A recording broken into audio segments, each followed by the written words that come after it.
Katemba n'atandikidde mutondwe bamakanika bwe bagenze okwerekerako Kingi Muhammad okunona ekimyula kye. Bano basookedde mu kusamba nsiko gye bajja ekimuli kye bagenda okuwa omugole.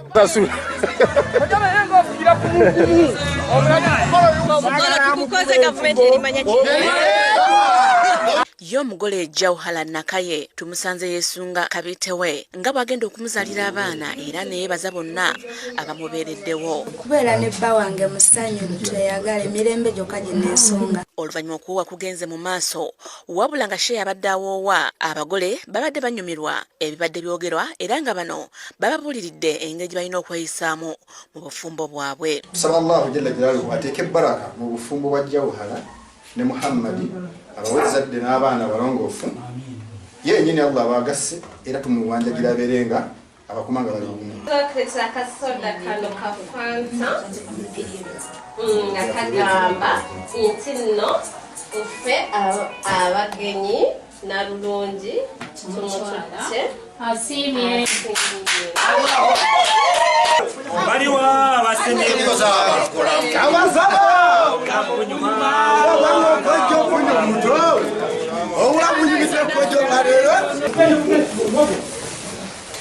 abazadde ba Nakaye bakwasiza Kingi Nakaye wakati mu nduulu n'ennyimba eziwaana omugole.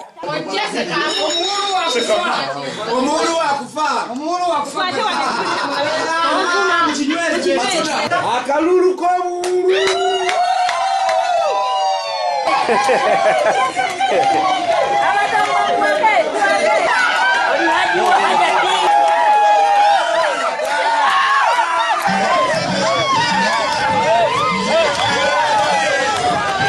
Oluvannyuma bayongeddeyo mu ndeeba gye balina okusembeza abagenyi baabwe nga bano badde bawerekeddwako mmotoka ne bodaboda ekireesewo akalipagano k'ebidduka.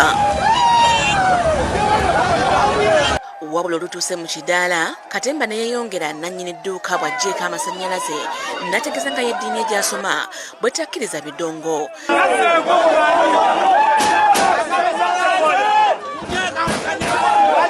Kino kitabudde bamakanika ne batandika okuyomba wano ne DJ naye abatabukidde n'abasaba ssente ze asobole okwewala ebiddirira.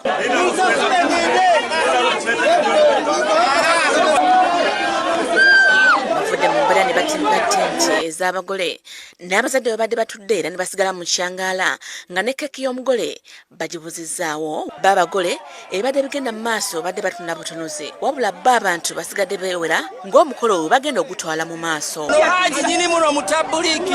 Yudaya Namyalo yakusakidde eggulire lino ku BGPevents.